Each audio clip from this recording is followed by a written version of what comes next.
नमस्कार दर्शकों, मैं हूं आचार्य मयंक शर्मा। आप सभी का हमारे YouTube चैनल पे बहुत बहुत स्वागत है। दर्शकों, आज चर्चा करेंगे शनि ग्रह के राशि परिवर्तन की। यहाँ 2.5 वर्ष के बाद शनिदेव एक बार फिर राशि परिवर्तन करने जा रहे हैं। शनिदेव अपनी मूल त्रिकोण राशि कुंभ राशि से निकलकर मीन राशि में प्रवेश करने जा रहे हैं। तो दर्शकों, मीन राशि में प्रवेश करने के साथ ही शनिदेव 29 मार्च को जब मीन राशि में पहुंचेंगे रात को 9:30 बजे के बाद 3 जून 2027 तक शनिदेव मीन राशि में ही भ्रमण करेंगे। और बता दें, जब शनिदेव का राशि परिवर्तन होगा तो उसके साथ साथ मीन राशि में पहले से ही राहु विराजमान है, तो शनि और राहु की युति हो जाएगी 18 मई 2025 तक। यानी कि 29 मार्च से लेकर 18 मई तक राहु और शनि एक साथ मीन राशि में खेल रचेंगे। तो आज चर्चा करेंगे कि शनि का राशि परिवर्तन 12 राशियों के ऊपर कैसा रहने वाला है, किनको 7.5 ढैया लगने वाली है और किन राशियों को 7.5 और ढैया से मुक्ति मिल जाएगी। सबसे पहले बता दें, शनिदेव जो है न्याय प्रिय हैं, जनता के कारक हैं, कर्म के दाता हैं और भाग्य के विधाता है। ऐसा शास्त्रों में कहा गया है कि जैसे हम कर्म करते हैं वैसे शनिदेव हमें फल देते हैं। यानी कि अगर आपने शनि की दशा से पहले, शनि की 7.5, शनि की ढैया से पहले अगर अच्छे कर्म किए हैं तो शनि की दशा अंतरदशा में आपको कोई अशुभ फल नहीं मिलते हैं। जो व्यक्ति गलत कार्यों में लिप्त रहते हैं, कुसंगति में रहते हैं या अनैतिक कार्य करते हैं, उनको शनिदेव दंड जरूर देते हैं जब जब उनकी महादशा आए, अंतरदशा आए, ढैया या 7.5 आ जाए। तो दर्शकों, बिना समय गंवाए अब बताते हैं कि 12 राशियों पर शनि का एक गोचर कैसे कैसे लाभ देकर जाने वाला है। शुरुआत मेष राशि के साथ। मेष राशि वालों, यहां आपको शनिदेव जो है आपके लाभ स्थान से निकलकर 12वें स्थान में आ रहे हैं और शनि की 7.5 का ये प्रारंभ माना जाएगा। तो आने वाले 2.5 साल कैसे आपके लिए रहेंगे, ये आज हम आपको बताने जा रहे हैं। 12वें भाव में शनि के प्रभाव के चलते आपको अपनी सेहत का विशेष ध्यान रखना होगा। शनिदेव यहाँ सिर पर रहेंगे तो सिर पर कोई चोट लगने की आशंका रहेगी और वाहन इत्यादि संभल कर चलाएं। खर्चों में यहाँ पर थोड़ी थोड़ी वृद्धि होती हुई नजर आएगी। और इस समय अगर आप किसी नौकरी या व्यवसाय की शुरुआत करना चाहते हैं तो वो सोच समझ कर करें। आपकी जन्म पत्रिका में ग्रहों की स्थिति क्या कहती है, कौन सी दशा चल रही है, उसके आधार पर आप निर्णय लें कि अभी आपको नए कार्य की शुरुआत करनी है या नहीं। लेकिन शनि का गोचर ये इशारा करता है कि अब आपको कोई भी कार्य सोच समझकर यहाँ पर करना आपके लिए हितकर रहेगा।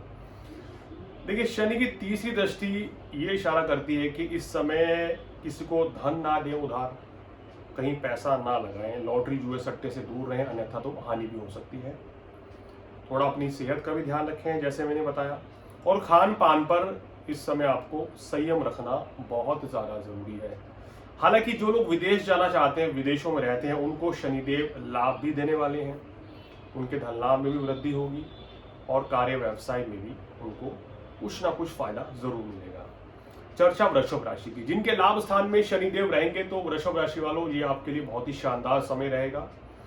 काम, कारोबार, नौकरी, व्यवसाय में आपको उत्तम लाभ मिलेगा। मान प्रतिष्ठा आपकी बढ़ेगी। नए काम कारोबार की शुरुआत हो सकती है। संतान की तरक्की होगी। शिक्षा प्राप्ति में सफलता मिलेगी। विदेश जाने के योग बनेंगे। कुल मिलाकर ये गोचर आपके लिए बहुत ही अच्छा रहने वाला है। लेकिन दाम्पत्य सुख में थोड़ा बहुत कमी रहती है, तो थोड़ा सा संभल कर चलें आप और क्रोध की अधिकता से बचें, क्योंकि शनि की तीसरी दृष्टि जो है वो कहीं ना कहीं क्रोध को बढ़ाती है। चर्चा मिथुन राशि वालों की। मिथुन राशि वालों, दशम भाव में आपके शनिदेव आकर आपके लिए बहुत ही उत्तम संकेत ला रहे हैं। ये गोचर आपके लिए बहुत अच्छा रहने वाला है। खासकर अगर आप नौकरी करते हैं, बिजनेस करते हैं, तो इसमें आपकी तरक्की होगी। प्रमोशन के योग बनेंगे। काम कारोबार में सफलता मिलेगी। इस दौरान खर्च कुछ अधिक रह सकता है। अगर आप विदेश जाना चाहते हैं तो ये आपके लिए गोल्डन चांस रहेगा। कार्य क्षेत्र में जो दिक्कतें, परेशानियां जो चल रही थी वो अब समाप्त होंगी। सुख साधन बढ़ेंगे। यानी कि अगर आप घर या वाहन लेना चाहते हैं तो इसके भी योग बनते हुए नजर आ रहे हैं। अगली राशि कर्क राशि, जिनके लिए बड़ी राहत है कि शनि की ढैया जो है समाप्त हो रही है। तो कर्क राशि वालों, शनिदेव भाग्य भाव में आके आपके भाग्य को जगाने वाले हैं। धर्म कर्म में रुचि बनी रहेगी। यहाँ शनिदेव विदेशों से लाभ देंगे, आपकी आर्थिक स्थिति को बुलंद करेंगे, वैवाहिक जीवन में खुशियां रहेंगी और विवाह के योग भी आपके बनते हुए नजर आ रहे हैं। रोग ऋण शत्रु इन सब से आपको छुटकारा मिल जाएगा। नए काम कारोबार की शुरुआत हो सकती है। बृहस्पति लाभ स्थान में है तो इस समय का आपको पूर्ण फायदा उठाना चाहिए। तो कर्क राशि वालों के लिए बड़ी राहत है, एक बहुत अच्छा समय रहेगा आने वाले 2.5 साल तक। शनिदेव के कोई कष्ट इनको मिलने वाले नहीं है।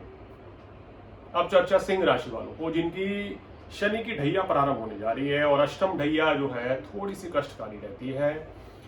सिंह राशि वालों, इस समय आपको आने वाले 2.5 वर्षों तक अपनी सेहत का ध्यान रखना पड़ेगा। बेवजह के किसी मामले में कोर्ट कचहरी के मामलों से थोड़ा दूर रहना पड़ेगा। किसी की गारंटी इत्यादि ना लें, कहीं धन का निवेश ना करें, किसी नए काम कारोबार की शुरुआत बिना जन्म पत्री दिखाए मत कीजिए। कार्यस्थल पर थोड़े अप्स एंड डाउन्स आपको देखने को मिलेंगे, यानी कार्यस्थल पर अगर आपने लापरवाही करी तो वही आपके खिलाफ कोई एक्शन भी हो सकता है। व्यवसाय में भी थोड़ा सा उतार चढ़ाव यहाँ देखने को मिलता है, क्योंकि फ्लक्चुएशन होती है। कभी तो उत्तम धन लाभ होता है, कभी ये सामान्य या सामान्य से कम भी रहता है। इस समय शनिदेव के बीज मंत्र का जाप करें, शनि का दान करें और काले कपड़े कम से कम पहने तो आपके लिए बहुत ही अच्छा रहेगा। चर्चा कन्या राशि वालों की। कन्या राशि वालों, ये जो समय रहेगा आपके लिए काफी अच्छा है। आपके व्यापार के लिए, पार्टनरशिप के लिए, वैवाहिक संबंधों के लिए बहुत अच्छा रहेगा। काम कारोबार में सफलता मिलेगी, भाग्य का पूर्ण सहयोग मिलेगा, आपके स्वास्थ्य में सुधार होगा, विदेशों से लाभ मिल सकता है। और कोई नए काम कारोबार की शुरुआत अगर करना चाहते हैं इस समय कन्या राशि वाले, तो ये उनके लिए भी काफी अच्छा समय रहता हुआ नजर आ रहा है। तो इस समय का फायदा उठाएंगे। आने वाले 2.5 साल आपको अधिकतर समय आपके लिए शुभ रहने वाला है। चर्चा तुला राशि वालों की। तुला राशि वालों, छठे भाव में शनि की स्थिति आते ही आपके लिए एक उत्तम धन लाभ प्राप्ति के योग बन रहे हैं। रोग ऋण शत्रु से छुटकारा मिलेगा और इस समय आपको विदेशों से लाभ मिलता हुआ भी नजर आ रहा है। लेकिन इस समय पे गुरु अभी अष्टम में है और शनि की दृष्टि खर्च भाव पर है, तो खर्च कुछ अधिक रह सकता है। मेरी सलाह यह है कि फिजूल खर्ची से बचें तो आपके लिए बेहतर रहेगा। और जब तक गुरु अष्टम में है तो थोड़ा सेहत का भी ध्यान रखें, यानी कि 15 मई तक अपनी सेहत के लिए भी थोड़ा ध्यान देना। बाकी ये गोचर काम कारोबार नौकरी व्यवसाय के लिए आपके लिए काफी अच्छे रहेंगे आने वाले 2.5 साल। चर्चा वृश्चिक राशि वालों को, जिनको शनि की ढैया से छुटकारा मिलने वाला है, तो वृश्चिक राशि वालों के लिए बड़ी राहत रहेगी। गुप्त शत्रुओं से राहत मिलेगी, काम कारोबार में सफलता मिलेगी, नए व्यापार का शुभारंभ हो सकता है। इस समय आपका स्वास्थ्य अच्छा रहेगा आने वाले 2.5 वर्षों तक। शनिदेव की असीम कृपा आपके ऊपर बनी रहेगी।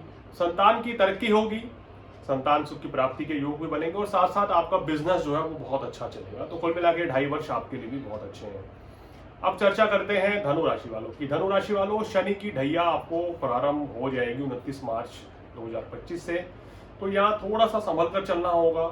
अपनी सेहत का ध्यान रखें, किसी से वाद विवाद से बचें आने वाले 2.5 साल। नौकरी करते हैं या बिजनेस करते हैं तो वही कोई भी डील सोच समझ कर करें, जल्दबाजी में कोई निर्णय ना लें इस समय, अन्यथा तो आपको नुकसान भी हो सकता है।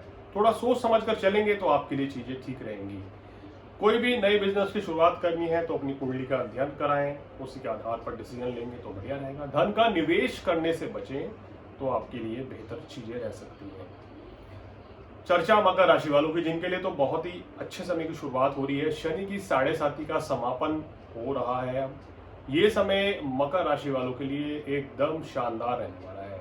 क्या क्या लाभ अब आपको मिलेंगे, देखिए। अब आपके काम कारोबार में बहुत तेजी से वृद्धि होगी, आपको धन लाभ मिलेगा, वैवाहिक जीवन में खुशियां रहेंगी, आपका कॉन्फिडेंस जो है चरम सीमा पर रहेगा, पराक्रम बढ़ेगा, जो कार्य करेंगे उसमें आपको सफलता मिलेगी शनि के इस गोचर से। धर्म कर्म में रुचि रहेगी, विदेशों से लाभ मिलेगा, नौकरी में भी सफलता मिलेगी और उत्तम धन लाभ भी होता हुआ नजर आ रहा है। तो कुल मिलाकर ये समय आपके लिए बहुत ही अच्छा रहेगा। 2.5 साल जितनी मेहनत कर सकते हैं उतना ही आप लाभ कमाएंगे।